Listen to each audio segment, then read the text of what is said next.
Hey, happy Hanukkah. Ephraim Schwartz here, Eretz Yisrael. What an incredible holiday.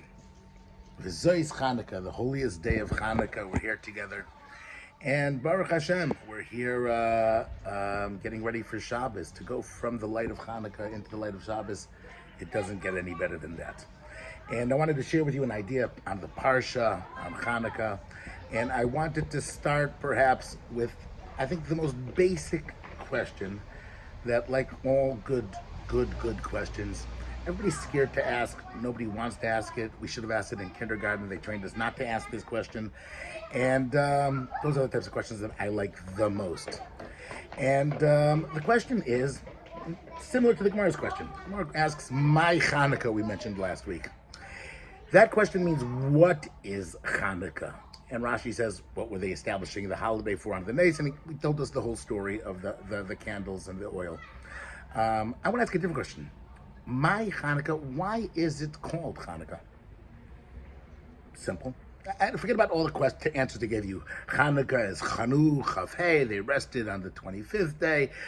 Chanukah's HaMizbeach, they reestablished the Mizbeach. But again, the word Hanukkah doesn't mean reestablished. When I lived in America, maybe they could fool you, right, into thinking that. Hanukkah is the start of something. It's the inauguration, right? And today we're celebrating a holiday, the last day of the inauguration day. I know this is the good inauguration day that many American people would rather be celebrating than the other inauguration day coming up. But nothing was inaugurated. Let's get this straight. The Beis HaMikdash was beforehand, the Beis HaMikdash was afterwards. They were mitaher the Mizbeach, right? They purified it again. They were makdish it. Maybe call it if you call it a dedication day or rededication day, it would make sense.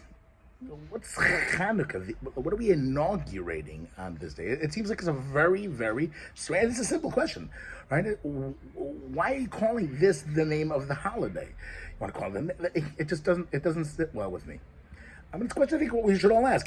I think all of the answers that I've heard really didn't resolve that basic, simple thing. We're celebrating a holiday. We should know what it's about, because that's the essence of the holiday.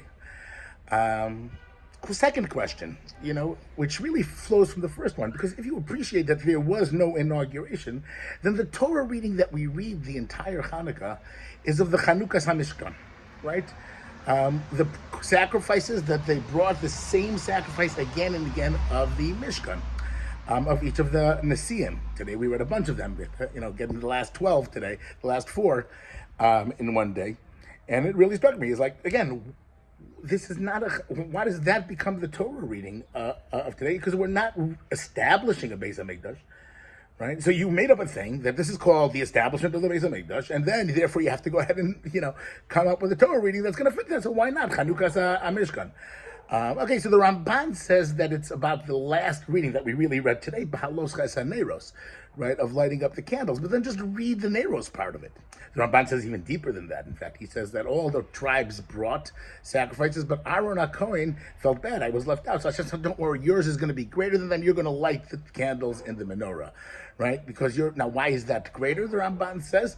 Right, because seemingly, why should one thing be greater than the other? Because it's not necessarily the candles of Aharon, but it's going to be eternal, even in the times for all generations. Jews are going to light candles, they're going to light menorahs. But again, we're lighting candles in our house has nothing to do with lighting them in the Beis HaMikdash. We're not Kohanim. We're not Aaron. What does Aaron get out of that? The fact that every single Jew lights the candles, he's still, he's not left out. In fact, that almost waters it down. And what did the Nesiim even dedicate? They dedicated cows and wagons, agalos, right, to go ahead and to carry the Mishkan as it was moving. So it's not even necessarily a dedication of the Mishkan ceremony as much as it's making it portable.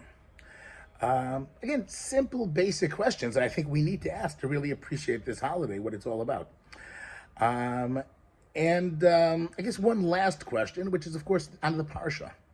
I always related until this year as Hanukkah being a holiday that's Israeli. It's the only holiday that's made in Israel. Pesach is made in Egypt, right? Shavuot is made in the Sinai desert. The Sukkos are in the Midbar. Purim is in Persia. Hanukkah is the only made in Israel. I always viewed it as an Israeli holiday, right? As the only one that's here. Interestingly enough, though, the parsha that we read on Hanukkah is the parsha of all of the Jews leaving Israel. 12 tribes finally in this week's parsha of Miketz leave Israel. Last week the 11 tribes left. This week, or the 10, Yosef was already there. And this week Binyamin comes down, they're gone. Isn't that interesting that we're reading a parsha about a holiday that's made in Israel and we're celebrating it almost from the Torah reading in Egypt? I think that there's something to that I think we should perhaps reveal maybe the light of Hanukkah, of what we're talking about. The whole story of Hanukkah from a historical basis, I noted this year, right, really starts way back in the beginning. It starts with Alexander the Great. Little brief Jewish history lesson. Right after we exiled, we went into Babylonia. Persia took that over. We had the whole story of Purim. Ezra HaSofer and Nehemiah go back and rebuild the base of Mikdash with the funding of Cyrus. And about the year 300 BC, Alexander the Great comes on his world conquest, and he conquers Eretz Yisrael. And we're told at that time, that tells us that on the 25th of Teves is called Har Grizim. It's a day that you're not allowed to go ahead and eulogize. And it says on that day, the Kusim, the non-Jews that were living in Israel, they wanted to go ahead and to take our temple away. And they told Shimon Tzaddik, Shimon the righteous. And what did he do? He put on the big day kahuna, the Kohen clothings, and they went out with torches of fire throughout the night until they came to Alexander the Great. He said, who are these? He goes, these are the Jews that are rebelling against you.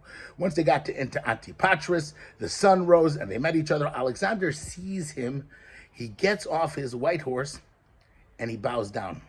And everybody was in shock. I mean, nobody ever in their wildest dreams ever thought that Alexander would bow down to a Jew. The equivalent would be Donald Trump coming to Eretz Yisrael and bowing down to Reb Chaim Kanievsky on Rehov Chazon Ish. Right? He says, every time I go into battle, I see this person. And then he says to him, what do you want? And he says to him, is it possible that a house that we are coming and praying for the kingship, that it should not be destroyed, that these Kusim will destroy it?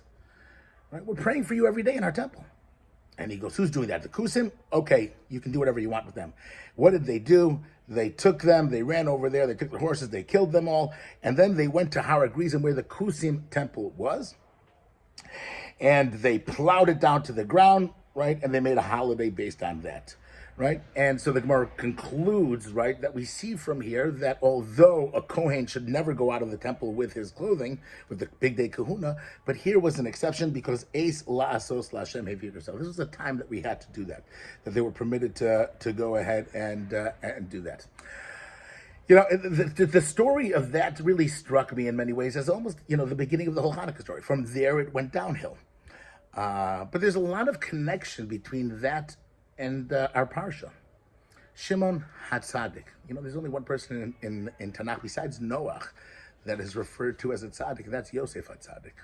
You have a tzaddik, we have a tzaddik. Shimon HaTzadik, where does the battle come from? It comes from Shechem. Har Grizim is right by Shechem. Right? And that's the end of the story. They have to go back there and wipe it out almost you can imagine Shimon HaTzadik going there and praying by the grave of Yosef HaTzadik over there. Shimon HaTzadik is going out to the king of the world, Alexander the Great, and Yosef is going out. These are the Jews that rebelled against you, they told Alexander. Right? And what do they tell by Yosef? The same thing. The Parsha begins, right? This is the Ivri. He doesn't go ahead and know our language. He's rebelled against you. And it all flips around. Because what does Shimon HaTzadik say to flip it around? He says, we're the ones that are praying for you. We're the ones that are making you great. You get your power from us. And Alexander realized that.